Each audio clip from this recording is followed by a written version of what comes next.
नमस्कार, आप सभी का स्वागत है आपके अपने YouTube चैनल फिजिकल एजुकेशन अड्डा के ऊपर, जहां आपको फिजिकल एजुकेशन स्पोर्ट्स की हर अपडेट मिलती रहती है। आपको पता है कि अभी 2 दिन पहले एक मैंने वीडियो डाला था राजस्थान पीटीए के सिलेबस को लेके, जिसमें मैंने मोटा मोटी आपको ये बताया था कि राजस्थान जो पीटीए का एग्ज़ाम होना उसके अंदर क्या चीज़ें आने वाली हैं, लेकिन हम ज़्यादा डिटेल में नहीं जा पाए थे।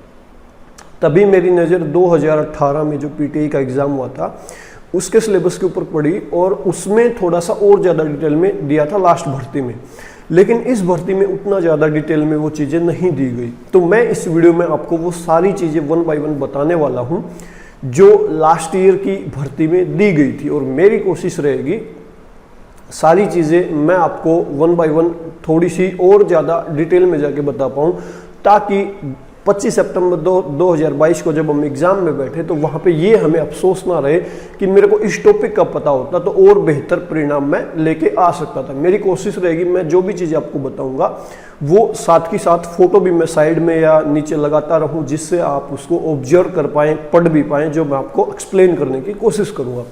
वीडियो को डिटेल में शुरू करूँ उससे पहले एक रिक्वेस्ट करूँगा कि तो वीडियो को लास्ट तक जरूर देखना, क्योंकि बहुत ही ज़्यादा इंपॉर्टेंट वीडियो है।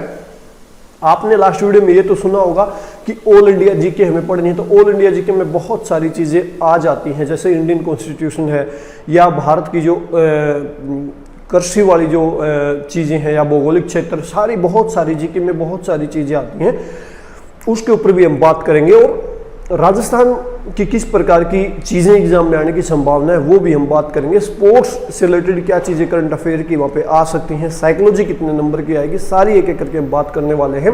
तो डिटेल में वीडियो शुरू करें उससे पहले भाई हमेशा की तरह एक रिक्वेस्ट, चैनल पे पहली बार विजिट करो, चैनल को सब्सक्राइब कर लो।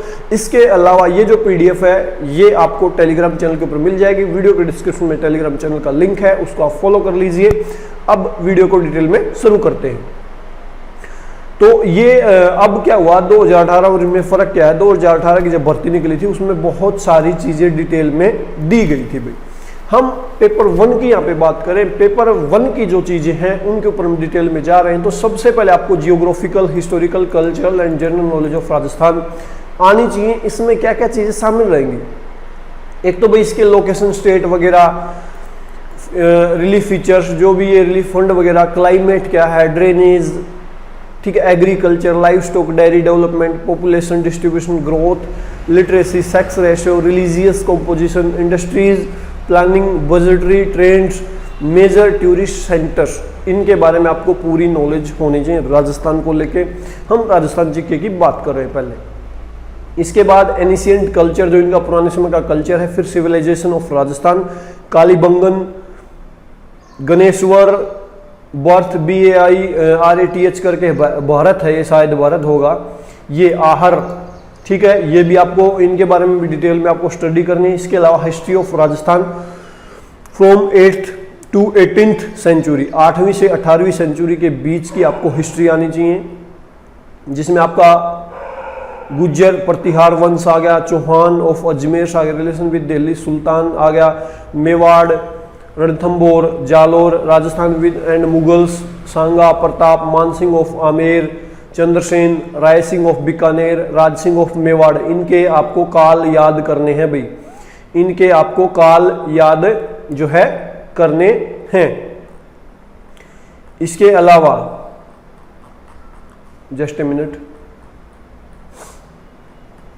इसके अलावा आपको history of freedom struggle of Rajasthan, present and tribal movement, peasant and tribal movement, ठीक है, ये सारे भी आपको जो है पढ़ने हैं। इसके अलावा इंटीग्रेशन ऑफ राजस्थान, राजस्थान को कैसे एक किया गया ये भी आपको पढ़ना है। इसके अलावा role of women during medieval and modern period, बीच का जो काल था और मॉडर्न जो पीरियड, उसमें महिलाओं का क्या रोल था। इसके अलावा सोसाइटी एंड रिलीजन के बारे में आपको पढ़ना है। वहाँ के जो भी लोक देवता हैं, टेम्पल्स हैं, संत हुए हैं, वहाँ के जो पेंटिंग्स वगैरह हैं, वेरियस स्कूल्स हैं, फेयर्स और फेस्टिवल्स हैं, कस्टम्स, ड्रेस एंड ऑर्नामेंट्स हैं, यानी कि आभूषण वगैरह, फोक म्यूजिक, डांस हैं, लैंग्वेज एंड लिटरेचर है।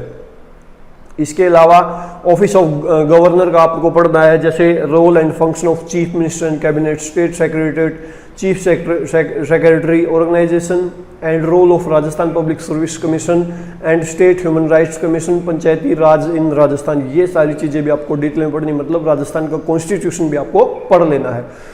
इसके अलावा current affairs of Rajasthan, Rajasthan की करंट अफेयर्स भी जो है आपको आनी चाहिए। इसके बाद हम बात कर रहे थे general knowledge of world and India.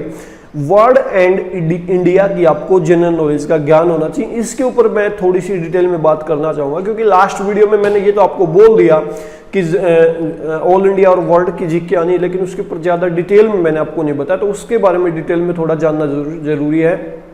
सबसे पहले तो कॉन्टिनेंट्स हो गए, जो भी हमारे महाद्वीप हो गए, फिर जो भी हमारे समुंदर हो गए, उसके बारे में आपको नॉलेज होना चाहिए। इनके करैक्टरिस्टिक्स क्या हैं, कहाँ से कौन सी हवा उठती है।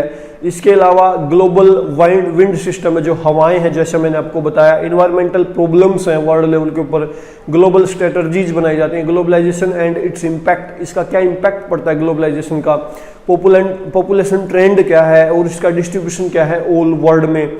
इंडिया एंड यूएनओ, इंडिया और यूएनओ के बारे में आपको पूरी नॉलेज होनी चाहिए। Major trend in international policies with special reference to globalisation and nuclear non proliferation, मतलब ये न्यूक्लियर जो परमाणु हथियार वगैरह होते हैं उसके बारे में आपको नॉलेज होनी चाहिए।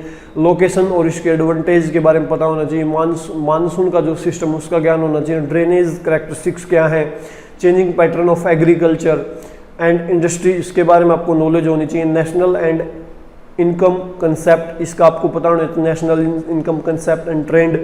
पुअर्टी एंड रिडक्शन स्कीम के बारे में आपको पता होना चाहिए। Feature of India foreign policy, जो हमारी विदेश की जो विदेश नीति उसके बारे में आपको पता होना चाहिए। नेहरू का क्या कंट्रीब्यूशन है इस विदेश नीति को बनाने में, उसका नॉलेज भी आपको होना चाहिए। इसके अलावा कॉन्स्टिट्यूशनल हिस्ट्री क्या है इंडिया की, उसके बारे में आपको पता होना चाहिए। और गवर्नमेंट एक्ट 1990 का आपको पता होना चाहिए। 1919 और 1935 का एक्ट क्या था, इसको आप डिटेल में पढ़ेंगे। इसके अलावा गांधी का क्या कंट्रीब्यूशन है नेशनल मूवमेंट में। इसके अलावा अंबेडकर और कॉन्स्टिट्यूशन की आपकी पूरी नॉलेज होनी चाहिए। Making salient feature of Indian constitution, fundamental rights, duty, directive principle of state policy, offices of Indian president and prime minister, India federal system, major political parties. Constitution से पिछली बार 12 से 14 क्वेश्चन आए हुए थे भारत के संविधान से। आप समझ रहे हो, बहुत छोटा सा टॉपिक है और उस भारत के संविधान से 12 से 14 क्वेश्चन आना, मतलब अगर आप इंडियन कॉन्स्टिट्यूशन को बहुत अच्छे से पढ़ लेते हैं, साइकोलॉजी को बहुत अच्छे से पढ़ लेते हैं, स्पोर्ट्स की करंट अफेयर को बहुत अच्छे से पढ़ लेते हैं, तो आप ये मान के चलिए आपकी संभावना 40 क्वेश्चन को ठीक करने की यहीं पे हो जाती है। 14 मान के चलो मैं 12 क्वेश्चन एवरेज, 8 स्पोर्ट्स से 20 और 30 आपके 20 स्पोर्ट्स साइकोलॉजी के, तो मतलब टोटल साइकोलॉजी के आने हैं, या मैं कहूँ टीचिंग एप्टीट्यूड के 20 क्वेश्चन, तो टोटल 40 क्वेश्चन हो गए। और ऐसा नहीं, हमारी बाकी भी जनरल नॉलेज ठीक ठाक होगी। जब हम करंट जीके को पढ़ेंगे राजस्थान की या राजस्थान की, तो हमारी वहाँ पे ज़्यादा संभावना हो जाती है 40 क्वेश्चन को ठीक करने की, क्योंकि 40 क्वेश्चन तो हमारे उन टॉपिक से आ रहे हैं ना जिनके ऊपर हम स्पेशली फोकस कर रहे हैं, तो वहाँ पे हमारी संभावना ज़्यादा हो जाती है भाई। अब मैं बात करूँ अगर साइकोलॉजी की, तो एजुकेशन साइकोलॉजी में भाई आपका एजुकेशन साइकोलॉजी आपको पढ़नी है। लर्निंग की सारी थ्योरी आपको आनी चाहिए। लर्नर की डेवलपमेंट कैसे होती है उसके आपको पता होना चाहिए। पर्सनालिटी के बारे में आपको पता होना चाहिए। इंटेलिजेंस एंड क्रिएटिविटी का आपको पूरा नॉलेज होना चाहिए। मोटिवेशन क्या होता है उसकी भी नॉलेज आपको होनी चाहिए। इसके अलावा इंडिविजुअल डिफरेंसेस का आपको पता होना चाहिए। Development and implication in education of, तो ये सारी चीज़ें आपको, जैसे सेल्फ कंसेप्ट क्या होता है, एटीट्यूड क्या होता है, इंटरेस्ट क्या होता है, बिट्स क्या होती है, एप्टीट्यूड क्या होती है, सोशल स्किल क्या होती है, ये आपको नॉलेज होनी चाहिए। अब ये सारी चीज़ें डिवाइड कैसे होंगी भाई, कौन सी चीज़ कितने नंबर के एग्जाम में आनी है, तो उसके ऊपर भी हम बात कर लेते हैं। देखो भाई, यहाँ पे मैंने वैसे बताया था आपको 200 मार्क्स का होना है और 100 क्वेश्चन आने हैं। क्वेश्चन 2 नंबर का होगा और 2 आवर्स का ये आपका एग्जाम होना है, और यहाँ पे नेगेटिव मार्किंग रहेगी। अब बात कर लेते हैं राजस्थान की जो जीके है, geographical, history, cultural and general knowledge of Rajasthan. जो राजस्थान की जीके है, वहाँ का जो कल्चरल है, वहाँ का जो जियोग्राफिकल एरिया है, वहाँ की जो हिस्ट्री है, वो आपकी आनी है 40 क्वेश्चन की, मतलब 80 मार्क्स की, 80 नंबर की। मैं कहूँ तो 40 क्वेश्चन आएंगे। 40 क्वेश्चन को 2 से गुणा कर दोगे तो वहां पे आपके बनते हैं 80 नंबर। करंट अफेयर्स, ये यहाँ पे 20 मार्क्स की आनी है, 10 क्वेश्चन आने हैं, उसमें आपकी राजस्थान करंट जीके या स्पोर्ट्स की भी आ सकती है। इसके अलावा general knowledge of world and India, ये आपकी 60 नंबर की आनी है, मतलब 30 क्वेश्चन आपके इससे आने हैं, ठीक है। एजुकेशन साइकोलॉजी, ये आपकी 40 मार्क्स की आनी है, मतलब 20 क्वेश्चन इसके आने हैं। तो कुल मिला के मेरा ये मानना है टोटल 200 हो गए। हमारे साइकोलॉजी के ऊपर अच्छी पकड़ हो सकती है। वर्ल्ड और इंडिया की हम जीके पढ़ेंगे तो वहाँ पे भी 20 में से आप 10 क्वेश्चन को इजीली ठीक कर सकते हो, 10 से ऊपर भी कर सकते हो इवन, ठीक है। हाँ, मैं बुक्स के ऊपर एक सेपरेटली वीडियो बना दूंगा जो आप 2 महीने में स्पीडली रिकवरी कर पाएंगे, उसके ऊपर हम सेपरेटली एक वीडियो में बात करेंगे, अभी नहीं, मंडे को शायद वो वीडियो आ पाए, ठीक है। करंट अफेयर्स ऑफ राजस्थान थोड़ा सा मुश्किल होगा, लेकिन स्पोर्ट्स की करंट अफेयर को हम पढ़ सकते हैं, ठीक है। इसके अलावा राजस्थान की जीके को हम जितना ज़्यादा कवर करें उतना तो बेटर है। तो पहले पेपर में इतना भी इम्पॉसिबल नहीं है 40% मार्क्स लेना, जितना एक बार सोच के लगता है, ठीक है। तो ये सारी चीज़ें जो है आपकी पेपर में आने वाली हैं फर्स्ट पेपर के अंदर भाई। और पेपर 2 के ऊपर मैं ज़्यादा बात नहीं करना चाहूँगा, क्योंकि पेपर 2 में कोई बताने की खास बात है नहीं, ठीक है। ऑलरेडी बहुत सारी चीज़ें मैं बता चुका हूं, लेकिन उसके ऊपर अब ज़्यादा डिटेल में हम बात नहीं करना चाहूँगा, मैं भी नहीं करना चाहूँगा।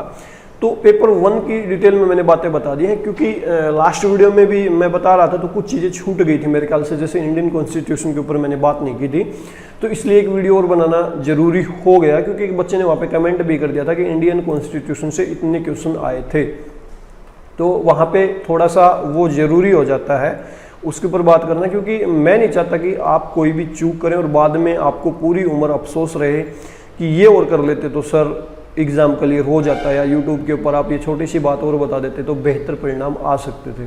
तो वैसी कोई चूक मैं जो है नहीं चाहूँगा मेरी तरफ से, इसलिए मैंने ये सेपरेटली वीडियो बनाना जरूरी समझा भाई।